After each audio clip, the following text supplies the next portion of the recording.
قابل احترام د دې غونډې صدر صاحب، زما ډیرو مشرانو کشرانو د علاقې شاعرانو د دې وطن ښکلا د دې مستقبل رڼا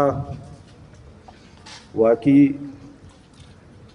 چې نن ډېر زه خوشحاله یم چې د ستاسو غوندې خلک دلته ناست یئ. مونږ خو صرف د روایاتو مطابق په دوه څلور خبرې کړو، خو د تاسو نه به زده کړه هم کړو او د ستاسو نه به اورېده هم کړو. تاسو هغه خلک یئ چې د قلم په ذریعه باندې خلکو ته لار وښوئ. د عدم تشدد د فلسفې خاوندان یئ. ما به کله هم چېرته شاعر نه وي لیدلی چې هغه به لیا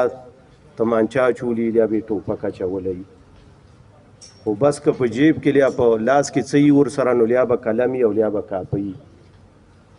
دا قومونه اکثر بیا ترقي کا ابه څه نورې بدقسمتۍ چې پښتون ترقي نه کا. د پریس ملګرو شکریه ادا کوم چې دلته موږ له وخت راکړه او دلته راغله. د پارټۍ ملګرو شکریه ادا کوم. د پارټۍ د هدایاتو مطابق موږ چونکې یو سیاسي پارټۍ سره تعلق ساتو، دام فیلډ دی دام ژوند دی، نو پارټۍ هدایات کړي وو چې دې پیرې بابړه یو مې بابړه چې کوم ده په هغه کې تاسو کوشش دا وکړئ چې مشاعرې پکې وکړئ چې شاعر په خپله ژبه باندې خلک د بابړې د اهمیت نه خبر کا. نو ګرانو ملګرو، واقعي هغه ډېر مشهور هغه دی چې ته راته ووایه چې څه په کربلا کې شوي، ما په ټکر او په بابړه تبصره راوړې ده. نو دا به مونږه په هغه جهان کې بیا خدای پاک ته شکایت کړو چې مونږ ټکر لیا بابړه چې کوم وه هغه د کربلا نه کمه نه وه. ګرانو ملګرو، د بابړې تاریخ په تاسو ته معلوم وي، د هر څه نه به خبرې یې. بدقسمتي دا ده چې ټول عمر احتسال چې کوم دی دا د پښتنو شوی دی او ټول عمر قربانۍ چې کوم دی دا هم پښتنو ورکړي. که تاسو تاریخ وګورئ، هندوستان چھوڑو تحریک چې کله شروع شو دا د 1942 خبره ده، نو په هغه کې تقریبا چې 52 یا 55 زره کسان گرفتار شو چې په هغه کې هندو مو، په هغه کې سیک مو، په هغه کې برهمن مو، په هغه کې پنجابی مو، په هغه کې سندای مو، په هغه کې بلوچ مو، او په دغه 52 یا 55 زره کسانو کې 60 زره کسان پښتانه وو. دا د هغه خبره ده چې پاکستان لیا نه و جوړ شوی. د پښتنو قربانۍ د هغه وخت نه شوري شوي دي، د دین هم مخکې شوري شوي دي. خو ګرانو ملګرو، بدقسمتي دا ده چې هغه ثمرات چې کوم دي دا پښتون ته نه میلاوږي. نو د دغه نه بعد پیرنګای په دې باندې مجبوره شو چې یاره دا هندوستان پرېښودل غواړي. زه خو د دغو پښتنو نه په غځېدلو خپو باندې خوب نشم کړی، خدایه هدایات پرېښوده چې او د زما باقیاتو چې دا پښتون تاسو نه هم په غځېدلو خپو باندې خوب ونه کړه، او هغه سلسله روانه شوه. نو که دلته ته وګورې، هندوستان مات شو، تقسیم شو، پاکستان په وجود کې راغی، د اسلام په نوم باندې د مسلمانانو د یو بیل مملکت په نوم باندې پاکستان په وجود کې راغی. په ړومبۍ قانون ساز اسمبلی کې باچا خان ودرېده او دا خبره یا کړې ده، په ریکارډ باندې پرته ده چې تاسو د مسلمانانو دپاره چې کوم یو جدا مملکت جوړ کړو، نو مهرباني وکړئ چې په دې کې د اسلام او د شریعت قانون لاګو کړئ. دا د باچا خان ړومبی تقریر دی په قانون ساز اسمبلی کې. د دې نه بعد باچا خان جناح صاحب سره ملاقات وشو، ټول هر څه ختم شو، تاو تریخوالی ختم شو، باچا خان ورته ووایي چې مونږ په هغه وخت کې که د دغه خبرې مخالفت که صرف په دې بنیاد باندې هم کړه چې مسلمان تقسیم نشي، خو چونکې اوس مسلمان تقسیم شو دا دې سر ته چې کوم مسلمان راغی په کار دی چې هغه د قرآن او د سنت اوس هغه قانون پکې نافذ شي چې د کوم په بنیاد باندې موږ دا تقسیم کړو. نو باچا خان لاړو، د ملګرو په تفسیر سره خبرې وکړې. دا د فروری میاشت ده چې باچا خان لاړو په ټولو علاقو باندې وګرځېده او خلک یې را خبر کړه چې یاره بس پاکستان جوړ شو، د پاکستان د زمونږ یو مملکت دی، دا به آزاد ریاست دی او د اسلام او د شریعت قانون به په دې کې. نو دلته دغو خلکو ته چې پته ولګېده، دا ملګري خبره وکړه خان قیوم ته چې پته ولګېده دا د زمانې د ټولو نه بدبخته انسان او بدبخته انسان. نن تاسو سره دا خبره لږه ډیر تعلق ساتي ځکه چې شاعران یې زیاتره هر کې زه په خپل هم پیژنم چې 3 او 4 کتابو مالکان یې. تا خدای چې دا کوم کتاب چې تاسو لیکئ، تاسو د خپل کتاب ته د خپل بچی نه کم ګورئ، څومره تاسو ته خپل کتاب خوږي. دا کتاب لیکل دا یو بچای دی. دغه بدبخته چې کوم کتاب لیکلی و ګولډ اینډ ګن نوم یې و. دا منم چې پښتانه یو، دا خبره د په ځای وي، خو په نقدو پسې مړه یو. دا خبره د په ځای وي و د غنم دانې ته ګورو لومه نه وینو په سترګو، د غنم دانې ته ګورو لومه نه وینو په سترګو، چې ړانده نه یو نو څه یو. دا خبره د په ځای ده. اوس ورته یو نظم ویم چې ټول وطن به سیمو زر شي، پښتنو که فکر وکړو. ټول وطن به سیمو زر شي، پښتنو که فکر وکړو، هر یو کاڼی به مرمر شي، پښتنو که فکر وکړو. او په یوه کال کې 2 اخترې، یو وړوکی یو بل غټ دی. په یوه کال کې 2 اخترې، یو وړوکی یو بل غټ دی، او بیا به هره ورځ اختر شي، پښتنو که فکر وکړو. و سحرونه به ښایسته شي، مخامونه به ښایسته شي، سحرونه به ښایسته شي، مخامونه به ښایسته شي، هم ښایسته به مازدیګر شي، پښتنو که فکر وکړو. او مظلومانو په څېر ښکاري د دې وخت په آینه کې، مظلومانو په څېر ښکاري د دې وخت په آینه کې، د خپل زور نه به خبر شي، پښتنو که فکر وکړو. او دا په موږ چې مسلطه د مودو د زمانو نه،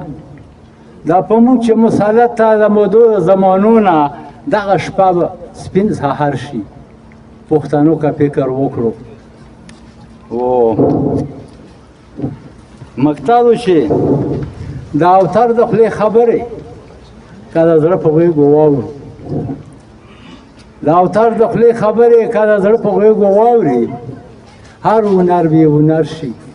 پښتنو که فکر وکړو. که یو نظم بل یا یو بل هم درته یم،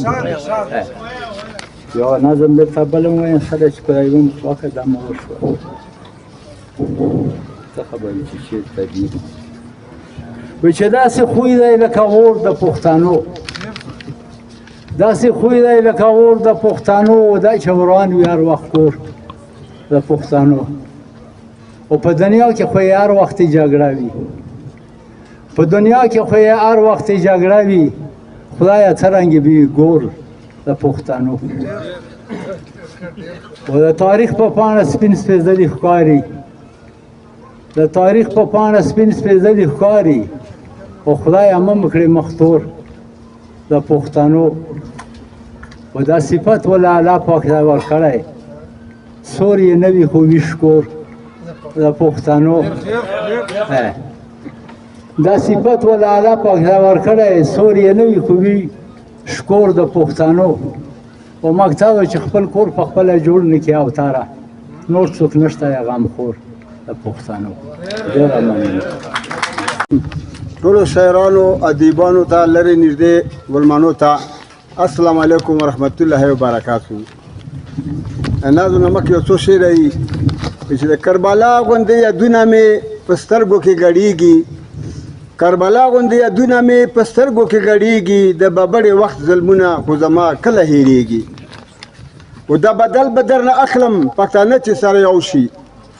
دا بدل به درنه اخلم پښتانه چې سره یو شي ای توربخیه پنجابیه اور په زړه کې مې بلیږي دا بدل به درنه اخلم پښتانه چې سره یو شي ای توربخیه پنجابیه اور په زړه کې مې بلیږي ستاسو خیال دی چې دا کونډې یتیمان رازنې هېر شول ستاسو خیال دی چې دا کونډې یتیمان رازنې هېر شول د پښتون بچای به ستا ظالم سره جنګېږي او څه نظم دی چې په پټه کړي ظلم او زور پنجابی په پټه کړي ظلم او زور پنجابی اصلي دشمن مو دی دا تور پنجابی او دا چې بل په حیا نه پوهېږي دا چې بل په حیا نه پوهېږي نه لري خپله خور او مور پنجابی او د دغو اصل د هندوانو نه دی د دغو اصل د هندوانو نه دی چیرې به نشي زموږ ورور پنجابی او د زړه براز خو به مې هله وځي د زړه براز خو به مې هله وځي زموږ په شان چې واخلي ور پنجابی او ربه زموږ فریاد به کله اورې ربه زموږ فریاد به کله اورې په خپل قدرت یې کړي د سکور پنجابی او زموږ په وینو او بخار ورکوي زموږ په وینو او بخار ورکوي ګوټ په ګوټ ګوره سو سمسور پنجابی او پښتون ستا په سر ډالرې اخلي پښتون ستا په سر ډالرې اخلي ناسه بېغمه په لاهور پنجابی نه امریکا او نه انډیا راغلی نه امریکا او نه انډیا راغلی موږ له راغلی کور په کور پنجابی او تیرا خو څه کړي چې تورخام له راغی تیرا خو څه کړي چې تورخام له راغی رزنې تاسو له منګور پنجابی او ډېر خلک دغو یتیمان کړل ربه ډېر خلک دغو یتیمان کړل ربه ته واړه کړې شمکور پنجابی او بس چې څه وو هغه یې وکړل په مونږ بس چې څه وو هغه یې وکړل په مونږ راسره څه به وکړي نور پنجابی و اخري شه دی چې غپوره واده وري د ټوله دنیا غپوره واده وري د ټوله دنیا ځان ته به جوړ نه کړم پیغور پنجابی وسلام بابړه د هغه ځای نوم دی چېرته چې دا دویمه کربلا رامنځته شوه کومه چې د پښتنو کربلا په نوم یادیږي ځکه یو شاعر وایي ته راته ووایه چې څه په کربلا کې شوي ما په ټکر او په بابړه تبصره راوړې کیسه داسې وه چې د کال 1948 د جولای په میاشت کې د سرحد حکومت دا بل وړاندې کړ چې حکومت کولی شي هر څوک بغیر د څه دلیل نه ونیسي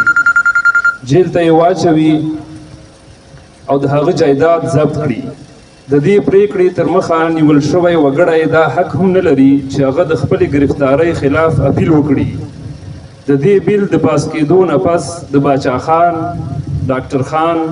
ولی خان او د قاضي عطاالله خان په ګډون د خدایي خدمتګار تحریک زرګونه کسان بغیر د څه جرم او ګناه په جیلونو کې بند کړای شول د دوی ځمکې او جایدادونه هم ضبط شول د دې خبرې د دې خلاف د اشنغر او د نورې پښتونخوا خلکو د یو سولیز یا لاریون هڅه وکړه او د چارسدې د بابړې په میدان کې د راټولېدو یې پرېکړه وکړه جلوس روانو او چې بابړې ته راورسېد نو دلته د پولیسو او امنیتي ځواکونو لخوا ورباندې مخامخ ډزې شروع شوې چې پکې کابو 612 یا زیات پښتانه شهیدان او زرونه نور زخمیان کړل دومره ډیره مرګ ژوبله وکړه چې پر استیبال کې ښځې له کورونو نه راووتې قرانونه یې په سرونو نیولي او د امن سوالونه یې کول ویل کېږي چې پولیسو بیا هم ډزې بس نه کړې او قرانونه یې هم وویشتل د انسانانو په وینو یې لارې کوڅې ولړلې او په دې هم تمامه نه شوه د مړو او زخمیانو بېعزتي وشوه هغه داسې چې ځینې مړي او نیمه مړي وجودونه سیند ته وغورځول شول کوم خلک چې په دغه پیښه کې شهیدان او زخمیان شول د هغوی له کورنیو نه حکومت د ټوپک د ګولیو او بارودو د نقصان پوره کولو پیسې وغوښتې او د دې لپاره یې د مړو جسدونه ایثار کړل او د زخمیانو علاج یې ودراوه ښه وه چې د باچا خان په وینا د هغه خپله ځمکه خرڅه کړی شوه او حکومت ته یې د خلکو د وژلو له وجې د شوي نقصان تاوان ورکړ. د پیښې د ګواهانو تر مخه دغه ورځ د قیامت له ورځې نه کمه نه وه. هره خوا مړي او زخمیان پراته وو چې پکې ماشومان او میرمنې هم وې. د هغې وخت د اخبار خبر دا و چې پولیسو په سرخپوشو، البته دا انګلیش کې و، چې پولیسو په سرخپوشو ډزې کړي چې 15 کسان یې وژلي دي. دا پروپیګنډې هغه وخت دي موږ سره دا درواغجن د تور درواغجن صحافت او د ریاستي پروپیګنډې دا تاریخ هم د ریاست د زیږون له ډومبۍ ورځې دی چې تر ننه دوام لري. دا هر څه د هغه وخت د سرحد حاکم قیوم خان کشمیری په امر وشول، چا چې یو وخت په خپل کتاب کې د باچا خان ډېر تعریفونه کړي وو، خو کله چې د انګریزانو او انګریز پالو چاپلوسي شروع کړه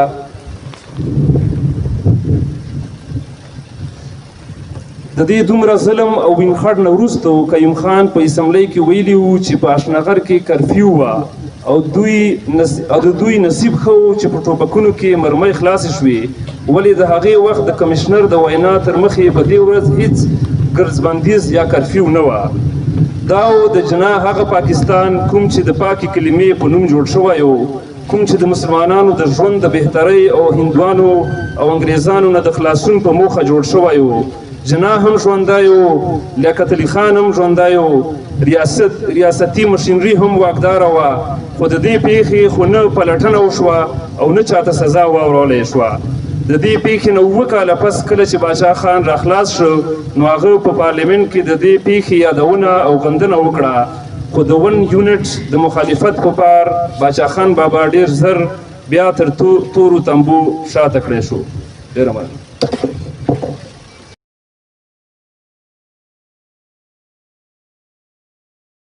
شرابو کې اوبه ښکاري.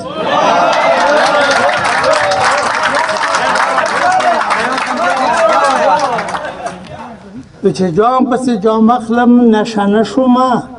نن د په شرابو کې اوبه ښکاري.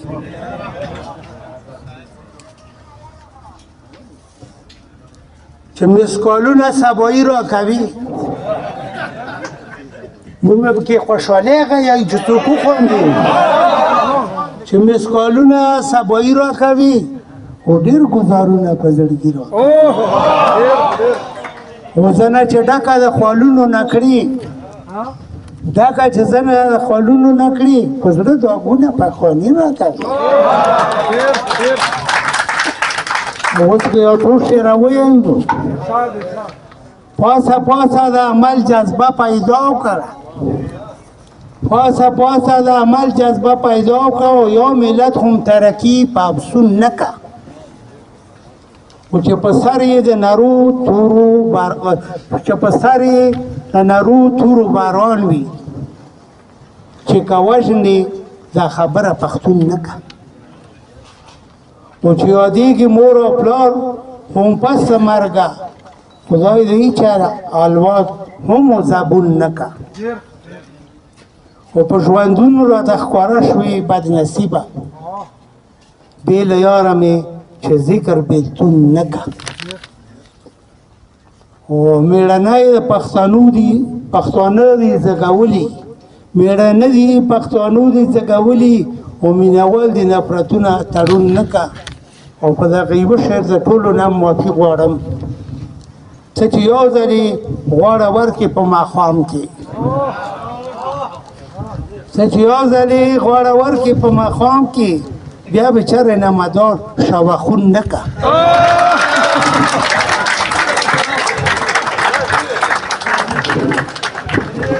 د مشرانو په اجازات دا ستا عقیدتمن یو پر زموږ ځانه باچا خانه، دا ستا عقیدتمن یو زموږ ځانه باچا خانه، زموږ د زخمي زړونو له درمانه باچا خانه. تا ټول عمر خدمت د پښتنو په سچه کړی، تا ټول عمر خدمت د پښتنو په سچه کړی، زموږ د پښتنو د زړونو خانه باچا خانه.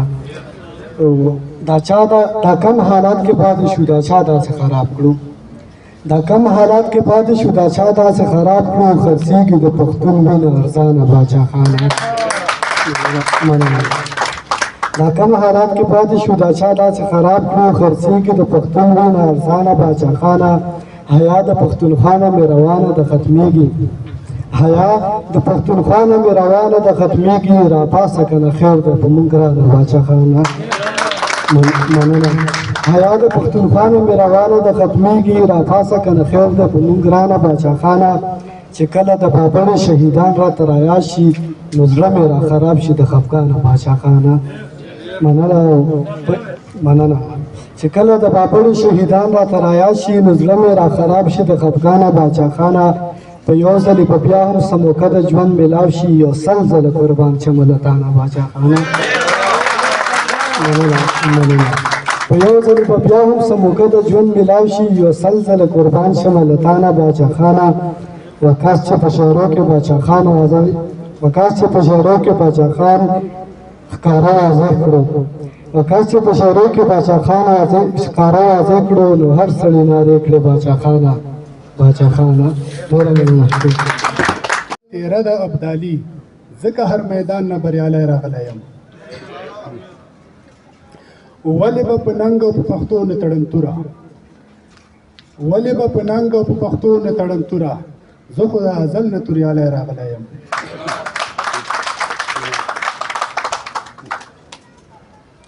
دویمه کتاب چاوې په دې سیمه سپرلي نه راځي چاوې په دې سیمه سپرلي نه راځي ولې زموږ وینې به رنګ نه راوړي چاوې په دې سیمه سپرلي نه راځي ولې زموږ وینې به رنګ نه راوړي موږ په پردي کالې کې کار نه لرو موږ په پردي کالې کې کار نه لرو دوی دې هم موږ کلي د جنګ نه راوړي موږ له راځي که څوک پړ شي او که وړ شي زور یې موږ له راځي او دهشتګرد یې رانه جوړ کړم درنده خلکو ته ښکارو صدر صاحب دهشتګرد یې رانه جوړ کړه درنده خلکو ته ښکارو که هندو په هند کې مړ شي زور یې موږ له راځي دهشتګرد یې رانه جوړ کړه درنده خلکو ته ښکارو که هندو په هند کې مړ شي زور یې موږ له راځي.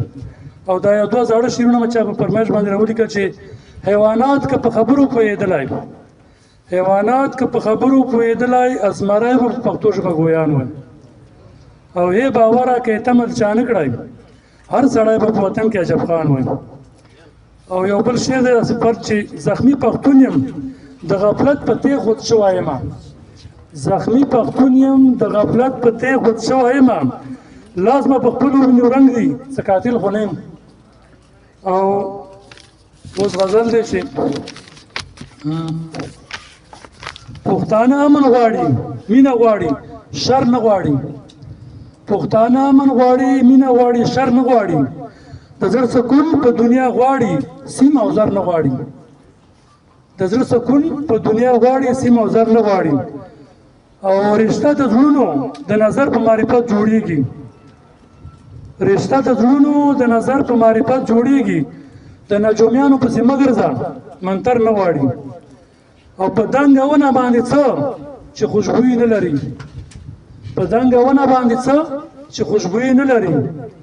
د زړه بلبل نه سره ګلان غواړي نختر نه غواړي. او شعر دی چې ځان له دنیا د مینې غواړي د وفا نه ډکه ځان له دنیا د مینې غواړي د وفا نه ډکه زړه چې مین شي نو کابل او پېښور نه غواړي ځان له دنیا د مینې غواړي د وفا نه ډکه دا ځای به بدل کړم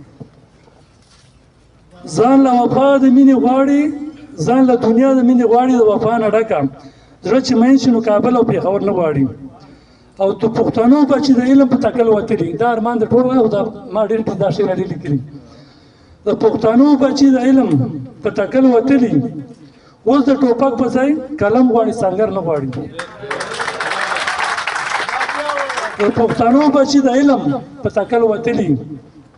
د پښتنو بچي د علم په تکل وتلي اوس د ټوپک په ځای قلم غواړي سنګر نه غواړي. او له خویه بویه شاشه ډل ښکاري ساده پښتانه موږ یو څادر د غار سره باندې کړ کې څادر اندر کې سم نشته پوه شاشه ډل ښکاري